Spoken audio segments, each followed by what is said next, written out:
The soft murmur of rain brushed against the tall windows of Blackwood Estate, while crystal chandeliers glowed above a wedding that felt less like a celebration and more like a quiet negotiation between fate and desperation. The guests were few lawyers, two silent witnesses, and a man in a wheelchair, whose name carried the weight of $40 billion. Adrian Blackwood, once the youngest tech billionaire in California, now sat perfectly still at the center of the marble hall, dressed in a tailored black suit, his dark eyes distant as though the world had already ended for him. Across from him stood Clara Whitmore, clutching a silver pen that suddenly felt heavier than the student loans and hospital bills that had pushed her into this moment. The contract lay open on the long oak table. Marriage agreement, 1-year duration, compensation, $5 million. Clara swallowed slowly, remembering the smell of antiseptic in the hospital room where her mother slept beneath humming machines. $5 million meant surgeries, medication, time, maybe even hope. The lawyer cleared his throat. Miss Whitmore,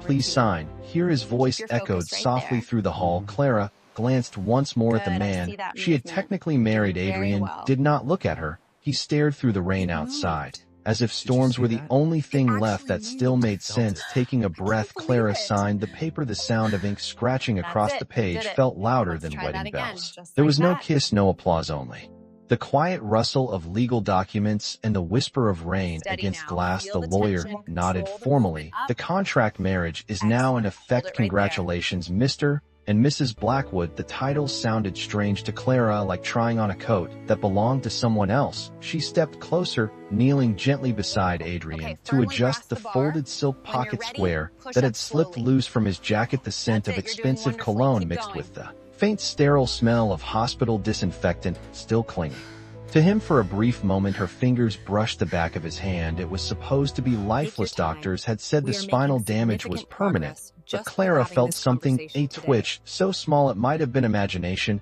except someone else saw it too. At the far doorway, Victor Blackwood, Adrian's cousin and chief financial officer, stood perfectly still, his sharp eyes narrowing, as if a tiny crack had appeared in a fortune he had been patiently waiting to inherit. Impossible, Victor whispered under his breath, but Clara did not hear him. She only noticed the sudden warmth beneath her fingertips and the strange feeling that this silent man beside her was not entirely gone. If you enjoy emotional stories about unexpected love, power, and second chances, take a moment to like this video, subscribe to the channel, and tell us in the comments, would you ever sign a marriage contract with a stranger? Now let us return to the woman at the center of this impossible wedding, the woman who believed she was trading 1 year of her life for $5 million. Clara Whitmore had no idea that the contract she had just signed would awaken far more than the heart of a paralyzed billionaire. It would uncover secrets buried beneath the Blackwood empire, secrets about a crash that should have killed Adrian, secrets about ambition, betrayal, and the quiet courage of a woman who refused to treat a broken man like a corpse, because sometimes the smallest human touch can disturb forces far larger than money, power, or contracts. And before the night of that strange wedding, before the twitch in Adrian Blackwood's hand, before anyone whispered the word miracle, Clara was simply a tired physical therapist driving through Los Angeles traffic with $80 in her checking account, wondering how long hope could survive unpaid medical bills. And that ordinary, desperate evening was exactly where this impossible love story truly began, with Clara Whitmore, our unlikely bride, walking unknowingly toward the contract that would change everything she believed about fate, love, and herself forever. 3 weeks earlier, Clara Whitmore was driving east on Interstate 10 with the late afternoon sun burning low across the Los Angeles skyline, and the radio murmuring soft jazz that did little to calm the quiet storm inside her chest. Her bank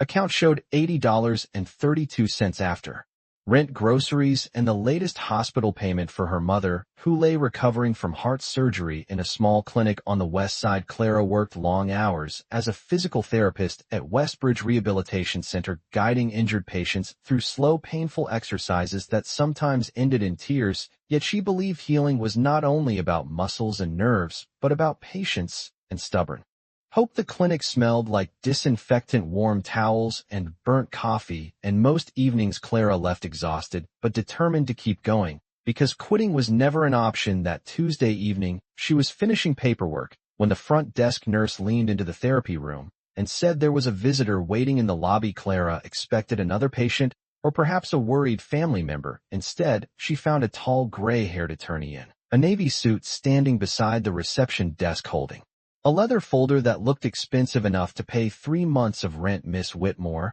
he asked politely, his voice calm and practiced. Clara nodded, uncertain. The man introduced himself as Daniel Hayes, legal counsel for Blackwood Holdings, a name every business headline in California seemed to mention lately. Clara had heard of Adrian Blackwood, of course, the brilliant technology founder whose accident months earlier had filled the news, but she could not imagine why someone from that world would appear in a modest rehabilitation clinic. Daniel opened the folder and placed a single document on the desk. Mr. Blackwood requires a full-time caregiver and a legal spouse, he explained carefully, because certain corporate bylaws require the chief executive officer to remain married during long-term medical recovery. Clara blinked, convinced she had misunderstood. I think you have the wrong person, she said quietly. Daniel shook his head. You are precisely the person recommended by Mr. Blackwood. Current medical staff, you are known for patience, discretion, and integrity, qualities that matter more than wealth in this situation. He slid the document closer. The contract offers $5 million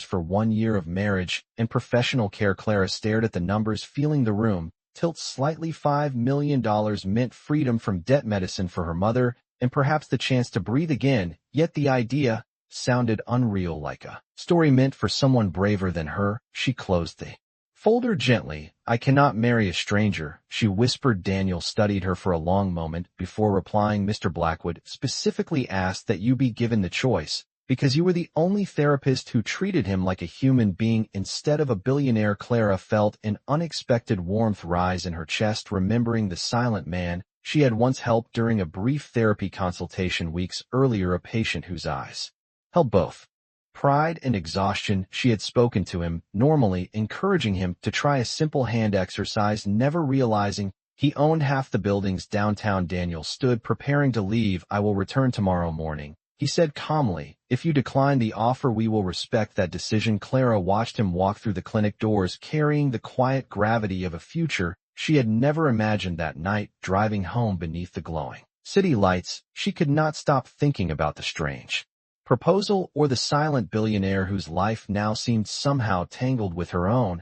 And though Clara told herself she would refuse the offer in the morning, fate was already preparing another moment that would change her decision forever, because before dawn the hospital would call with news about her mother, and that single phone call would make $5 million feel less like temptation and more like survival waiting quietly at the edge of her life before everything began to change in ways she could not. The call came a little after 6 in the morning, just as pale sunlight slipped through the thin curtains of Clara Whitmore's small apartment and painted long, quiet stripes across the kitchen table, where unopened medical bills were stacked like silent reminders of how fragile life could be. Clara had fallen asleep on the couch, still wearing yesterday's sweater, and when her phone vibrated against the coffee table, the sound felt strangely loud. In the quiet room, she reached for it with sleepy fingers, but the moment she saw the hospital number, her chest tightened. The nurse voice was gentle but serious, explaining that Clara's mother had experienced complications during the night, nothing life-threatening yet,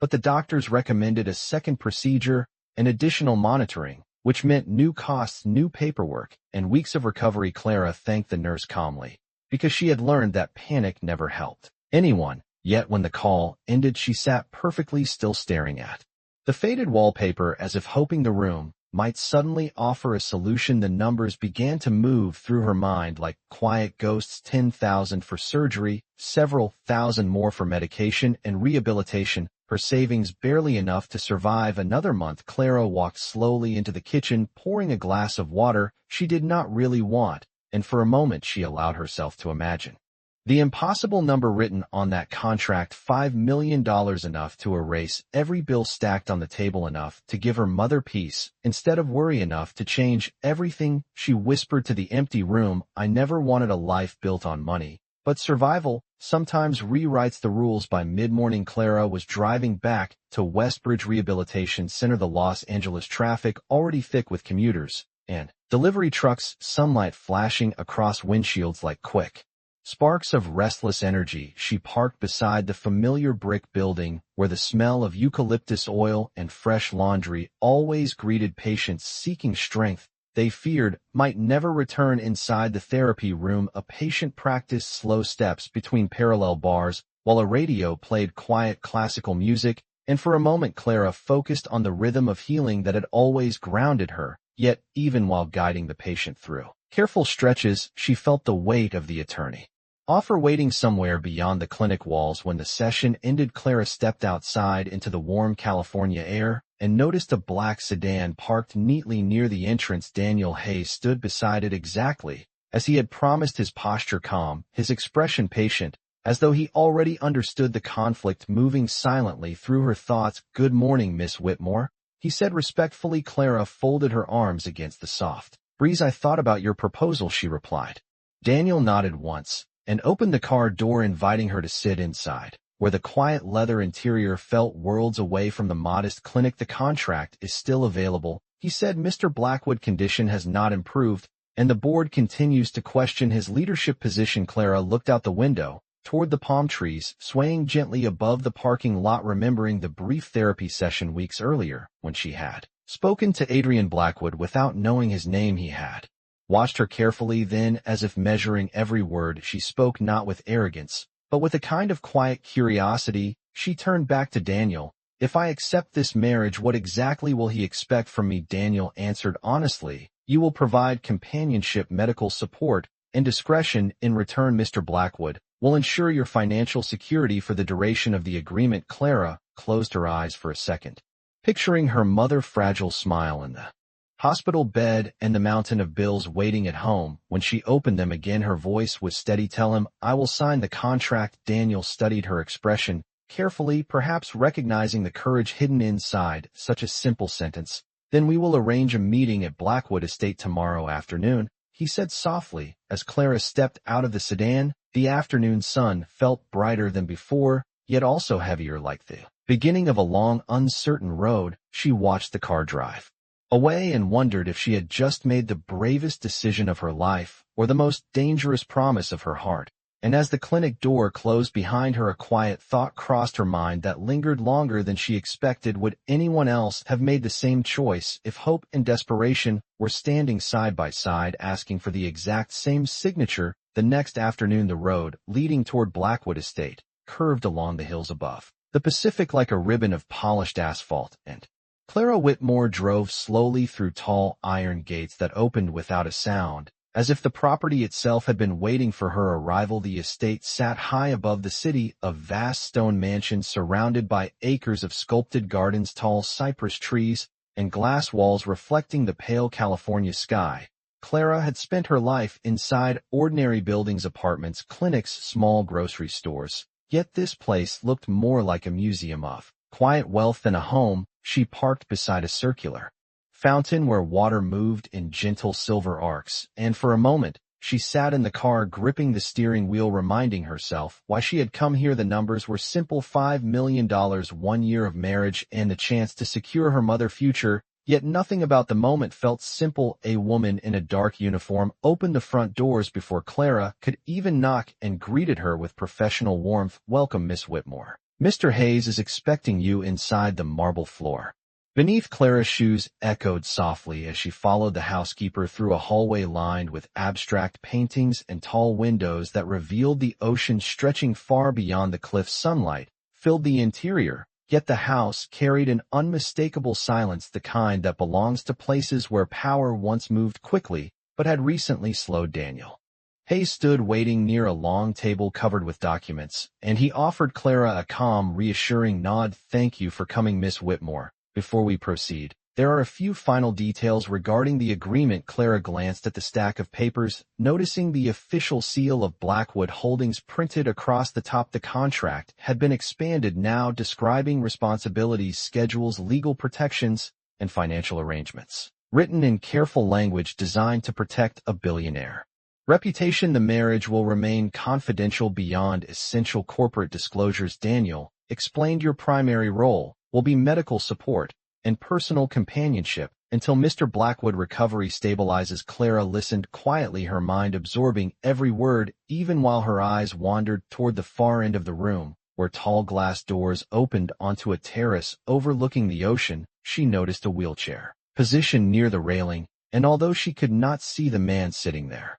she somehow knew it was him. Adrian Blackwood. Daniel followed her gaze. He prefers the view, he said softly. Clara walked toward the terrace, feeling the cool ocean air brush against her face, and when she stepped outside, she finally saw him clearly. Adrian sat motionless in the chair, his posture straight, his hands resting quietly on the armrests. His dark hair moved slightly in the breeze, and the sunlight caught the sharp lines of his profile, yet there was something distant in his expression, as if the horizon held answers no one else could hear. For a moment, Clara simply stood there, unsure whether to speak, because the man before her did not look like a patient or a celebrity or even a stranger. He looked like someone who had lost an invisible battle and chosen silence instead of surrender. Finally, she stepped closer. "Good afternoon, Mr. Blackwood," she said gently. Adrian did not respond immediately, yet his eyes shifted slightly, acknowledging her presence without turning his head. Clara remembered the first therapy consultation weeks earlier, when she had asked him to try moving his fingers, and he had stared at her with quiet skepticism, as if wondering why anyone would still believe in small victories. Daniel approached, holding the contract, and placed a pen on the glass table beside the wheelchair. "Mr. Blackwood, this is Miss Whitmore, the therapist we discussed." Adrian's gaze slowly lifted toward Clara, and although his expression remained calm, there was a trace of curiosity in the way he studied her face. Clara felt unexpectedly aware of the distance between their worlds, yet she also sensed something human behind the billionaire reputation, something fragile hidden beneath the layers of silence. Daniel opened the document. "The agreement requires signatures from both parties." Clara looked down at the pages, remembering her mother's voice on the phone that morning and the hospital bills waiting at home. When she raised her eyes again, Adrian was still watching her, not with arrogance, but with the quiet intensity of someone searching for a reason to trust. She picked up the pen, and before signing, she asked the question that had been waiting inside her thoughts since the moment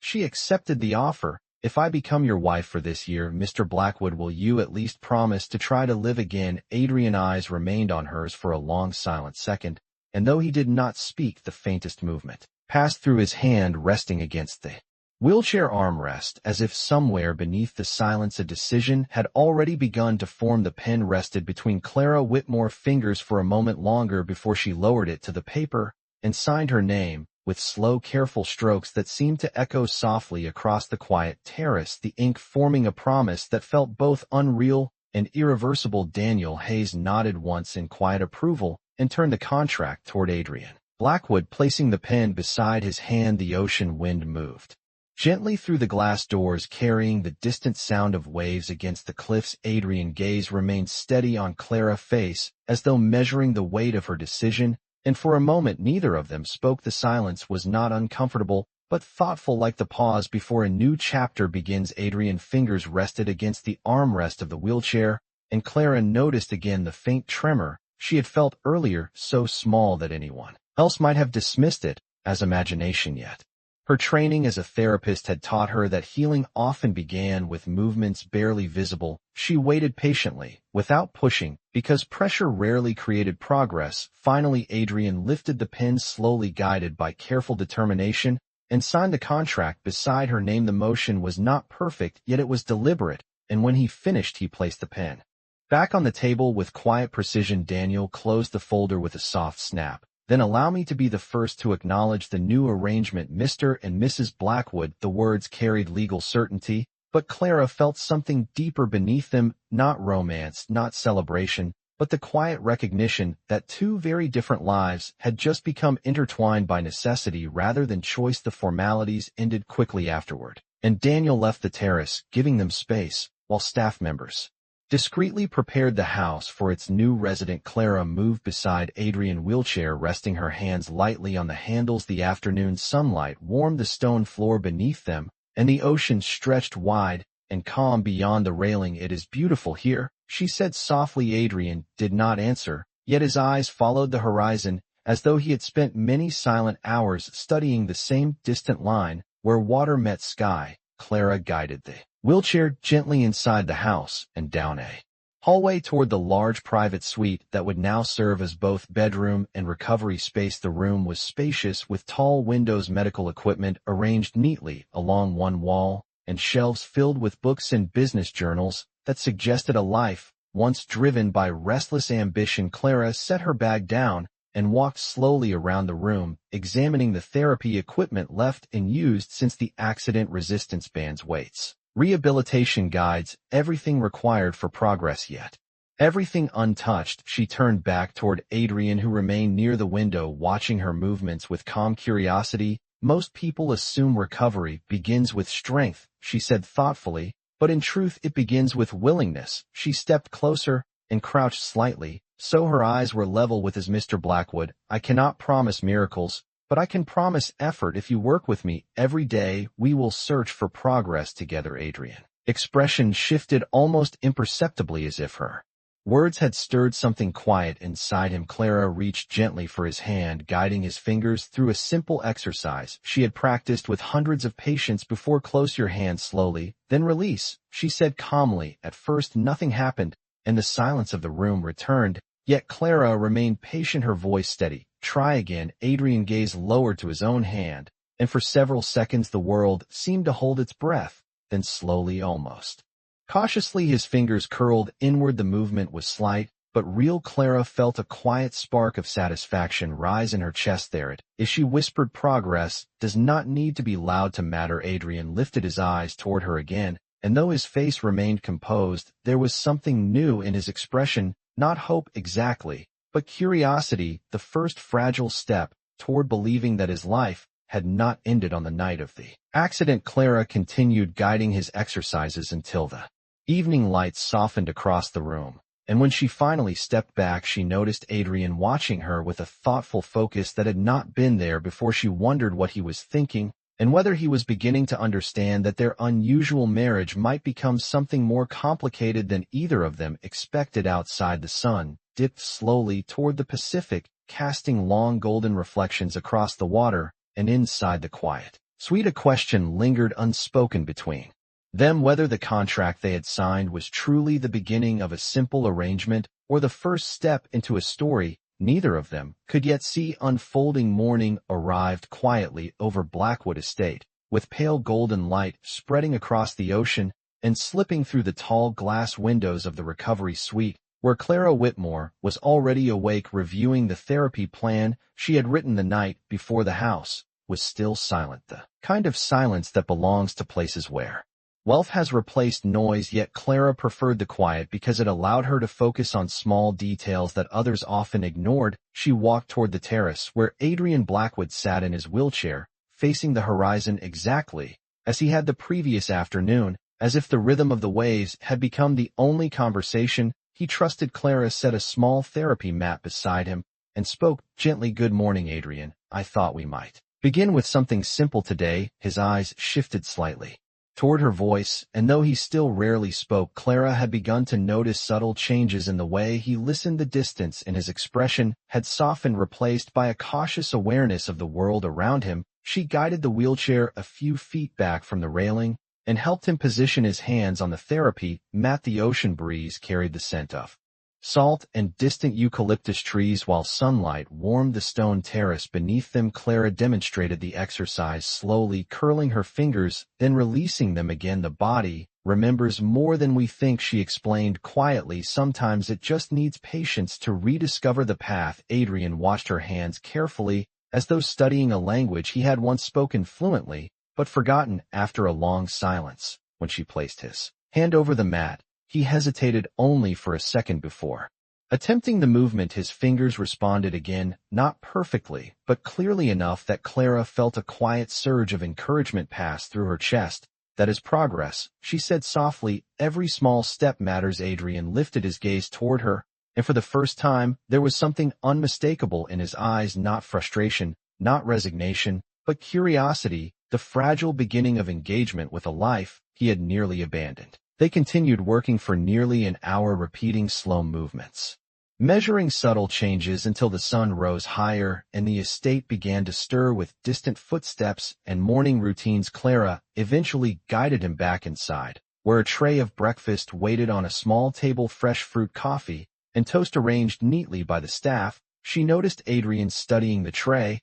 as though considering whether he wanted to participate in the ordinary rhythm of eating or retreat again into silence. Clara sat beside him and poured a cup of coffee, the aroma filling the quiet room. "You know," she said gently, "I have worked with patients who believed recovery was impossible, but sometimes the body surprises us." Adrian's expression remained thoughtful, yet he slowly reached for the cup with both hands, the motion careful but deliberate. Clara pretended not to watch too closely, because dignity mattered as much as strength when someone was relearning independence. While he drank, she noticed a faint tension in his brow, as though another thought had entered his mind, something beyond therapy, something heavier. Before she could ask, the door opened quietly, and Victor Blackwood stepped inside, his polished shoes echoing softly across the floor. His smile was courteous but distant. Clara had seen that expression before in business executives who valued control more than kindness. "Good morning, Cousin Victor," said, his tone smooth. "I see the new arrangement is settling in." Adrian's gaze hardened almost imperceptibly, yet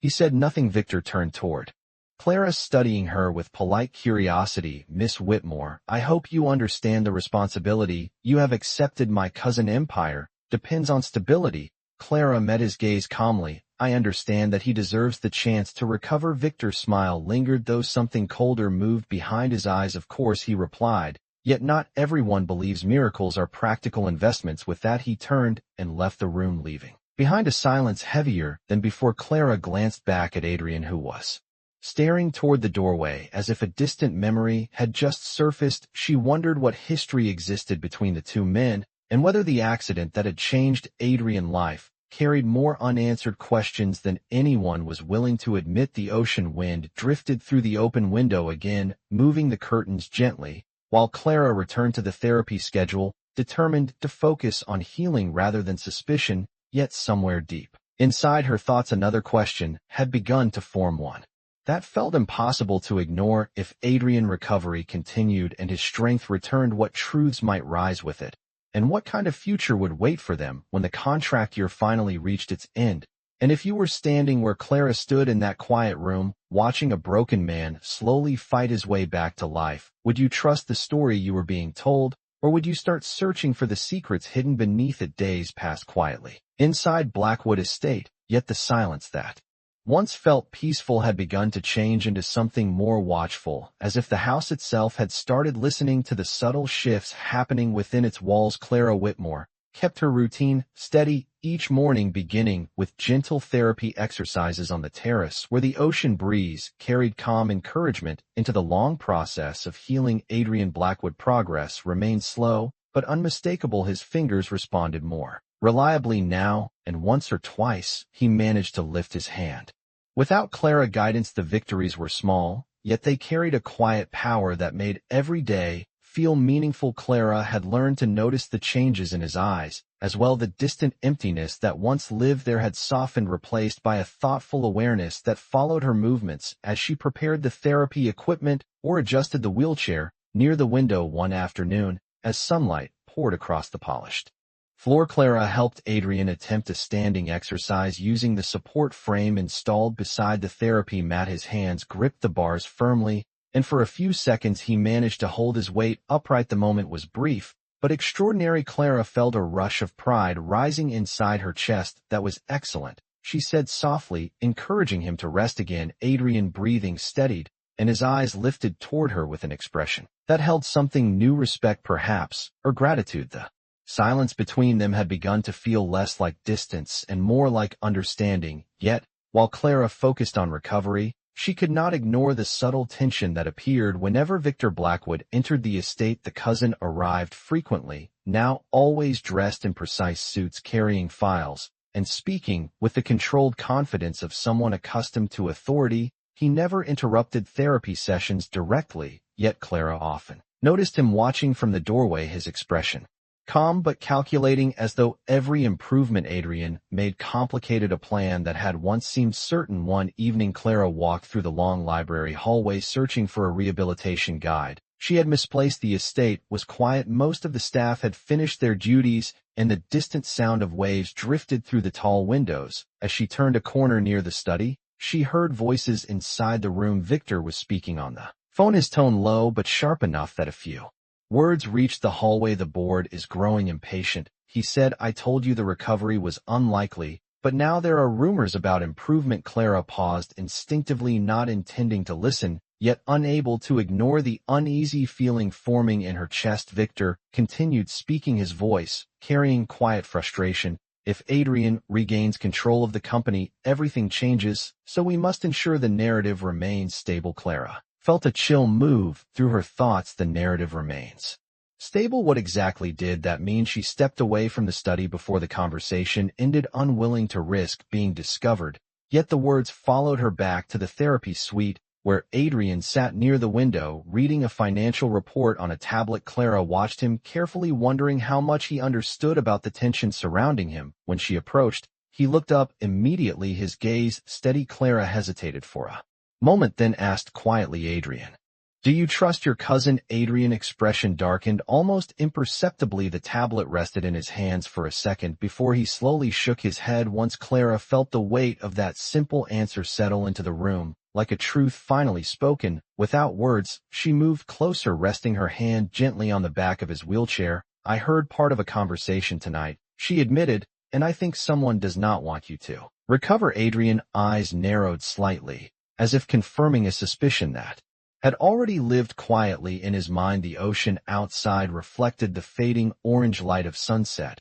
while the estate once again fell into evening silence. Clara realized that their unusual marriage had become more complicated than either of them expected, because recovery was no longer the only challenge waiting inside these walls. Somewhere within the powerful empire that Adrian had built, another story was unfolding, one that might explain why certain people preferred him silent and immobile. And as Clara looked at the man she had promised to help, she understood that the coming days would reveal far more than physical healing. They would uncover the fragile line between loyalty, ambition, and the truth hidden behind the accident that had changed everything. The following morning arrived with a restless wind sweeping across the cliffs surrounding Blackwood Estate, as if the ocean itself sensed the tension quietly building inside the mansion. Clara Whitmore woke before sunrise, unable to ignore the uneasy thoughts left behind by the conversation she had overheard the previous evening. The words Victor had spoken continued echoing in her mind like fragments of a puzzle that refused to settle. "The narrative must remain stable," she whispered softly to herself, while preparing the therapy equipment near the window. Yet what narrative could possibly matter more than Adrian's recovery?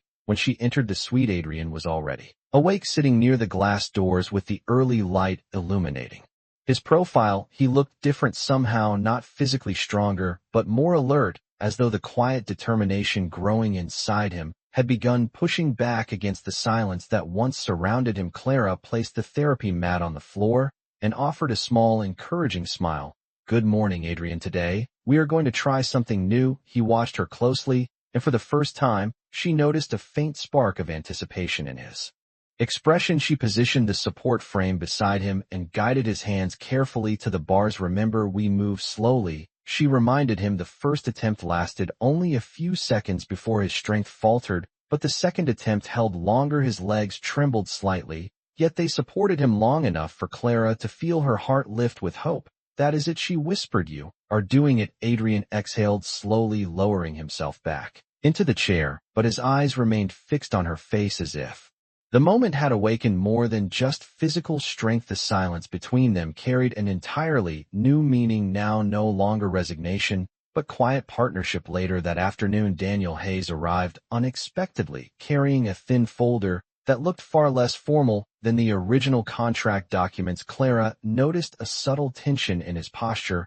as he stepped into the suite. "Miss Whitmore." "Mr. Blackwood," he began carefully. "There is a development regarding the accident investigation." Clara exchanged a glance with Adrian, who had straightened slightly in his chair. Daniel continued, speaking in a measured voice. "Several weeks before the crash, Mr. Blackwood ordered a confidential internal audit within Blackwood Holdings. The review focused on financial transfers connected to certain executive accounts." Clara immediately thought of Victor, but remained silent as Daniel opened the folder, revealing a series of printed reports. The audit was incomplete because of the accident, however. New Information suggests that someone within the company attempted to conceal irregular transactions during that period. Adrian's eyes darkened with quiet recognition, and his hand tightened slightly against the armrest. Daniel hesitated before finishing the explanation. The board of directors has requested a private meeting next week to discuss leadership stability and financial transparency. Clara sensed the careful way Daniel chose his words, as if every sentence balanced between truth and caution. After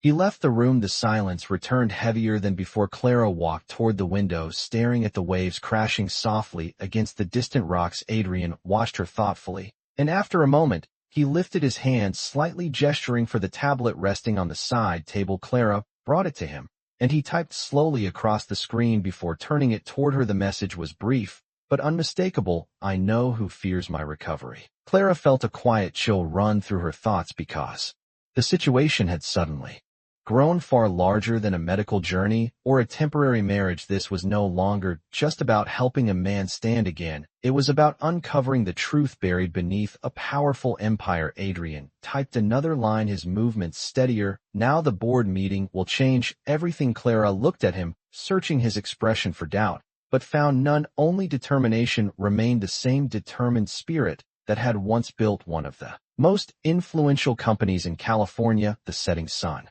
painted the room in deep gold, while Clara realized the contract that had brought her here was slowly transforming into something neither of them had planned. And as the evening shadows stretched across the floor, she wondered what would happen when Adrian Blackwood finally stood before the people who believed he never would. The morning of the board meeting arrived beneath a sky so clear it seemed almost unreal. After weeks of quiet tension inside Blackwood Estate, Clara Whitmore stood near the tall windows of the recovery suite, watching the Pacific shimmer under the California sun while Adrian Blackwood finished the final therapy exercise they had practiced every day for the past month. His hands gripped the support frame firmly, and this time, when he pushed himself upward, the movement carried a strength that had once felt impossible. Clara did not rush forward to help, because she knew this moment belonged to him. Adrian stood for several seconds, steady and silent, before lowering himself carefully back into the chair. When he looked up at her, there was no trace of the distant resignation she had first seen on the terrace weeks earlier. Instead, there was calm certainty,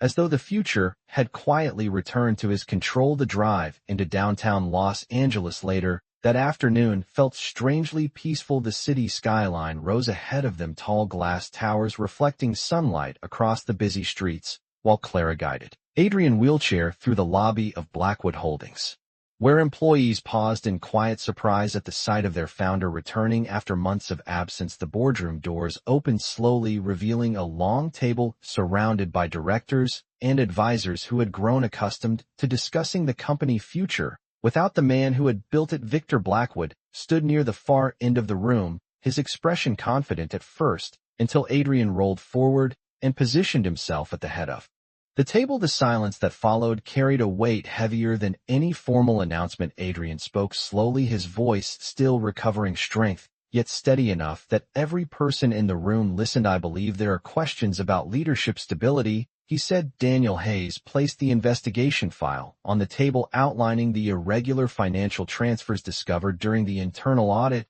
and the attempted concealment that followed. Victor attempted to respond with controlled composure, explaining the transactions as strategic decisions made during a period of uncertainty, yet the documents told a different story. One by one, the board members studied the evidence, and the quiet confidence in Victor's posture slowly faded until the truth settled into the room, like the final piece of an unfinished puzzle. The decision that followed came without drama. The board requested Victor's resignation and reaffirmed Adrian's position as chief executive officer. Adrian accepted the outcome calmly, but when the meeting ended, he did not remain to celebrate corporate victory. Instead, he turned his wheelchair toward Clara, who had waited quietly beside the window, watching the entire moment unfold. Outside the tower, the city buzzed with its usual restless energy, yet inside the quiet elevator, Adrian lifted his hand slightly, asking Clara to stop the chair. When the doors opened to the rooftop terrace, the evening air carried the